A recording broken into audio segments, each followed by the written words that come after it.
नमस्कार. हितगुजमध्ये आपले मनापासून स्वागत आहे.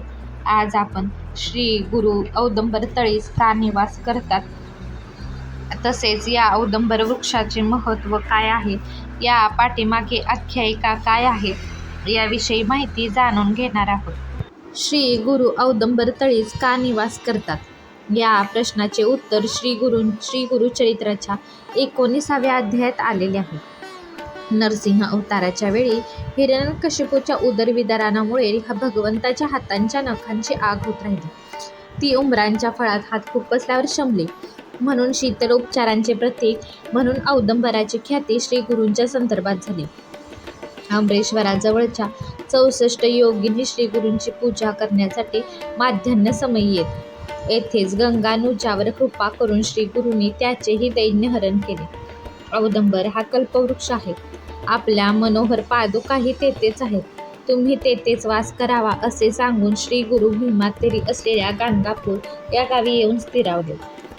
औदुंबर वृक्ष पूर्व इतिहास व कल्पवृक्ष वरदान काय. हिरण्यकशिपू नावाचा एक दैत्य होता. देव, दानव व मानव कोणाकडूनही आकाशात, घरात, घराबाहेर व कोठेही त्याला मृत्यू येणार नाही असावर ब्रह्मदेवाने त्याच्या भक्तीवर संतुष्ट होऊन दिल्यामुळे तो फार उन्मत्त झाला होता. त्याने स्वतःला अजिंक्य मानणे अगदी साहजिकच होते. त्याच्या मुलाचे नाव होते प्रल्हाद. तो मुलगा मात्र विष्णू भक्त निपजला. त्याचे त्या हिरण्यकशिपूने फार हाल केले. अनेकदा त्याला ठार मारण्याचे अघोरी प्रयत्न करूनही पाहिले, पण देवतारी त्याला कोण मारे. अखेर दरवेळी मृत्युमुखातून प्रल्हाद सुखरूप परत आलेला पाहून हिरण्यकशिपू प्रल्हादाला म्हणाला, काय रे कार्ट्या, तुझा तो रक्षक देव आहे तरी कुठे?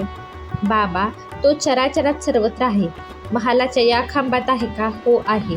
हे ऐकताच हिरण्यकशिपूने त्या खांबाला जोराने लाथ मारली. तेव्हा कडाड असा होऊन वरचा भाग सिंहाचा आणि खालचा भाग मानवी शरीरासारखा अशा रूपात श्री विष्णू बाहेर पडले. तोच त्यांचा नरसिंह अवतार. त्यांनी आपल्या प्रखर नखांनी हिरण्यकशिपूला त्या महालाच्या उंबरठ्यावर आपल्या मांडीवर घट्ट पकडून ठेवून त्याचे पोट फाडून ठार मारले. अशा रीतीने भक्त प्रल्हादाला छळणाऱ्या असुराचा वध त्याला मिळालेल्या विचित्र वरावर मात करून श्री विष्णूने केला खरा. परंतु त्या दैत्याच्या पोटात जे कालकूट विष होते ते त्या नरसिंहरूपी विष्णूंच्या नखात भरले. त्यांच्या नखांचा दाह होऊ लागला. ती भयंकर तापली होती. यावेळी महालक्ष्मीने मोठ्या प्रेमभराने जवळच्याच औदुंबराची पिकलेली फळे आणली व श्री नरसिंहांना त्या फळात आपली नखे खुपसवायला सांगितले. त्या औषधाचा अप्रतिम परिणाम झाला व नरसिंहांच्या नखांचा दाह शांत झाला. उग्ररूप नरसिंह शांत झाला. तेव्हा लक्ष्मीवर विष्णू प्रसन्न झालेत, परंतु त्यांनी त्या औदुंबरालाही मोठ्या प्रेमाने आशीर्वाद दिला. हे औदुंबर वृक्षा, तुला सदैव फळे येतील. तुझे नाव कल्पवृक्ष असे प्रसिद्ध होईल. तुझे भक्तीने पूजन करणाऱ्यांच्या सर्व मनोकामना पूर्ण होतील. तुझे दर्शन होताच उग्र विष्णू सुद्धा शांत होईल. ज्यांना मूलबाळ नसेल त्यांनी तुला नियमित प्रदक्षिणा घालताच अपत्य प्राप्ती होईल. औदुंबराला भूतलावरील कल्पवृक्ष म्हणतात ते यामुळेच. श्री गुरु नरसिंह यती नरसिंह मंत्राची उपासना करताना औदुंबराखाली बसत. ते स्वतः नरसिंहाचे अवतार. त्यामुळे मागील अवताराप्रमाणेच औदुंबराची शीतलता अजूनही त्यांना आवडत होती. अमरेश्वर सानिध्यात राहत असताना मध्यान्ह काळी 64 योगिनी तेथे येऊन श्री गुरूंची पूजा करीत व नंतर त्यांना आपल्या मंदिरात घेऊन जात. त्यांच्याकडून श्री गुरु पुन्हा औदुंबराखाली परत येत. त्यावेळी श्री गुरु यती गावात भिक्षा मागायला जात नसत. त्यामुळे सदा सर्व काळ अरण्यवासात राहणारा तो यती जिवंत तरी कसा राहतो याचे सर्वांना आश्चर्य वाटू लागले. एखाद्या इस्माला पाळतीवर ठेवून तो यती दुपारच्या वेळी काय करतो हे बघावे ठरविण्यापर्यंत लोकांच्या कुतूहलाची मर्यादा गेली. त्याप्रमाणे काही ब्राह्मण लोक माध्यान्ह समयी वस्तुस्थिती पाहावयाला संगमस्थानावर गेले. परंतु त्या ब्राह्मणांच्या मनात अचानक भीती निर्माण झाली व मग मदोन्मत्त झालेले ते विप्र मदरहित होऊन परतले. त्यावेळी एक गंगानुज मात्र आपल्या शेताची राखण करीत होता. त्याने काठावरून श्री गुरूंना पाहिले. योगिनी नदीतून पूजेला आल्यावर श्री गुरु पाण्यातूनच पुढे चालू लागतात. पण नदीचे पाणी दुभांगत श्री गुरूंना वाट मिळाली. त्यानंतर 64 योगिनींसह ते गंगेत मध्यापर्यंत चालत गेले व तेथे भिक्षा करून ते नंतर परतले. नदीच्या पाण्यातून वाट मिळणे व देवकन्यांकडून पूजा होणे या सर्व गोष्टी पाहून आपल्या शेतातून ते सर्व दृश्य पाहणारा तो गंगानूर आश्चर्यचकित झाला व श्री गुरु हे परमेश्वराचेच अवतार आहे याबद्दल त्याची खात्री पटू लागली. पुन्हा दुसऱ्या दिवशी त्या प्रकाराची नीट परीक्षा घेण्याचे त्याने ठरवले. ठरल्याप्रमाणे माध्यान्हकाळी श्री गुरु नदीवर आले. नदीच्या पाण्यात त्यांनी पाऊल टाकताच पाणी द्विभाग झाले व नदीच्या मधोमध रस्ता तयार झाला. त्याच्या पाळतीवर असलेल्या गंगानौजानेही त्यांच्या मागोमाग जाण्याचे ठरवले व त्याप्रमाणे गेल्यावर त्याला नदीच्या प्रवाहात एक रत्नखचित कोपराने युक्त असलेले अनुपम नगर दिसू लागले. दुसरी अमरावतीच होती जणू काय ते. श्री गुरुरूपी सूर्य उगवताच सारे लोक आरती घेऊन आले व त्यांची श्री गुरूंची षोडशोपचारे पूजा केली. श्री गुरूंनी आपल्या मागून आलेल्या गंगानुजाला विचारले, काय रे, तू का आलास येथे? स्वामी, मी सहजच आपल्या दर्शनाला आलो आहे. ही यतिराज, तूच गिरिजारमण शंकर आहेस. तू स्त्रीमूर्ती आहेस. तुझ्या खऱ्या स्वरूपाचे ज्ञान मायामोहामुळे मला झाले नाही, परंतु आता मला आपण उद्धारावे. मी आपणाला शरण आलो आहे. अरे गंगानुजा, आजपासून तुझे दैन्य संपले व ऊर्जितावस्था चालू झाली. तुझ्या मनातल्या सर्व मनोकामना पूर्ण होतील. पण ही सर्व हकीकत कोणाला सांगू नको. ज्या दिवशी या रहस्यातले अवाक्षर कोणाला सांगशील त्याच दिवशी या जगाचा तो निरोप घेशील, हे लक्षात ठेव. मुनिराज, मी कोणालाही हे वर्तमान सांगणार नाही. असे बोलून श्री गुरूंबरोबर तोही परत काठावर आला. ही दिव्य नगरी लुप्त झाली व नदीचे पाणी पूर्ववत वाहू लागले. त्याचे 2 भाग होऊन वाट तयार झाल्याचा मागमूसही तिथे राहिला नव्हता.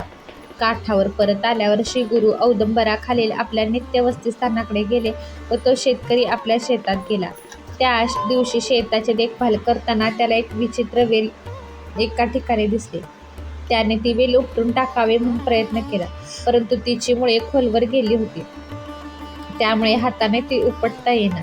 कुदळ आणून खणताच त्याच जागी त्याला जमिनीत पुरलेला संपत्तीने भरलेला हंडा मिळाला. त्याने तो निधी मिळता श्री गुरूंकडे धाव घेतली व त्या दिवसापासून तो श्री गुरूंचा निस्यम भक्त झाला. तो गरीब आता श्रीमंत झाला होता. एकदा त्याने काशी व प्रयाग ही क्षेत्रे पाहण्याची उत्सुकता श्री गुरूंना दाखवली. तेव्हा पंचगंगा संगम म्हणजे दक्षिणेकडील काशीपूर व कोल्हापूर हेच दक्षिण प्रयाग असे सांगून प्रत्यक्षात स्त्रीस्थळी दाखवण्याचे आश्वासनही दिले व व्याघ्रजिनावर आपण बसवून त्या ब्राह्मणाला ते कातडे मागून फक्त पकडवायला सांगितले. तेव्हा योग प्रभावाने ते आकाशातून संचार करीत लगेच म्हणजे सकाळीच प्रयागला गेले. तिथे स्नान करून माध्यान्ही विश्वनाथाचे दर्शन काशी क्षेत्रात घेऊन पुढे गया या तीर्थक्षेत्रालाही त्याला घेऊन गेले. मनोवेगाने जाणाऱ्या त्या श्री गुरूंना स्थल कालाच्या मर्यादेचे कसले बंधन. सूर्यास्त होण्याच्या सुमाराला त्रिस्थळी यात्रा आटोपून अमरेश्वराला परत सुद्धा आले. ते थोडीफार कीर्ती प्रकट झाली आहे, तेव्हा आता अमरेश्वराहून गुप्त व्हावे असा विचार श्री गुरूंनी नंतर केला. त्या गंगानुजाने श्री गुरूंची स्तुती स्तोत्रे गायली व मनोवेगाने जाण्याचा अनुभव घेऊन तो घरी परतला. 64 योगिना श्री गुरूंनी दुसऱ्या दिवशी माध्यान्हीला त्या पूजेला आल्या असताना ती सर्व हकीकत सांगून गुप्त होण्याचा निश्चय सांगतात त्यांनी त्यांचे पाय धरले व श्री गुरूंशिवाय जगणे म्हणजे यमदूताला बोलावणे अशी आपली स्थिती असल्याचे विनवले. तेव्हा आपण औदंबरावर नेहमी राहू. कधी वाटेल तेव्हा माझ्या भेटीची इच्छा झाली की औदुंबराकडे जात जा असा दिलासा श्री गुरूंनी त्यांना दिला. तेव्हा कृष्णा नदीच्या पश्चिम तीरावरील खमरपूर या स्थानी जो औदुंबर आहे तिथेच रोज पूजेला जाण्याचे त्या 64 योगिनींनी ठरवले. त्या ठिकाणी योगिनींनी श्री गुरूंची पूजा केली.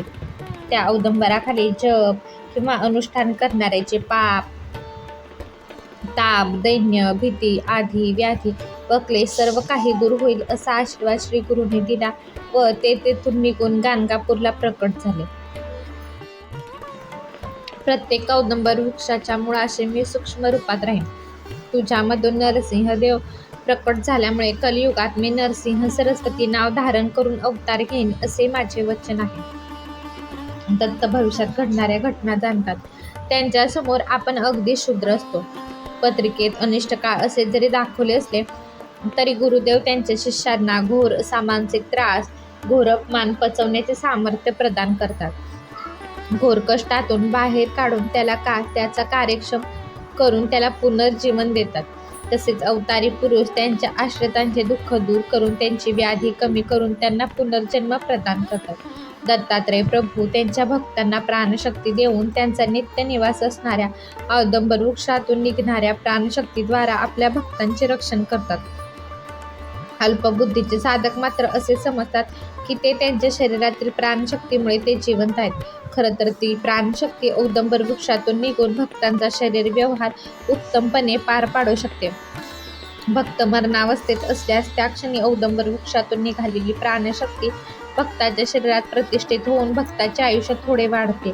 ही प्राणशक्ती परिपूर्ण आहे, कारण प्रत्येक औदंबराच्या वृक्षामध्ये सूक्ष्म रूपाने श्री दत्तात्रय असतात. औदंबर हा कलियुगात कल्पवृक्ष मानला गेला आहे. औदंबराच्या सेवेने जन्मजन्मांतरीची पापे नष्ट होतात व इच्छित फलप्राप्ती होते. हा व्हिडिओ तुम्हाला आवडला असेल तर व्हिडिओला लाईक करा, शेअर करा आणि चॅनलला सबस्क्राईब करा. भेटूयात पुन्हा अशाच एका छानशा व्हिडिओसोबत. तोपर्यंत धन्यवाद.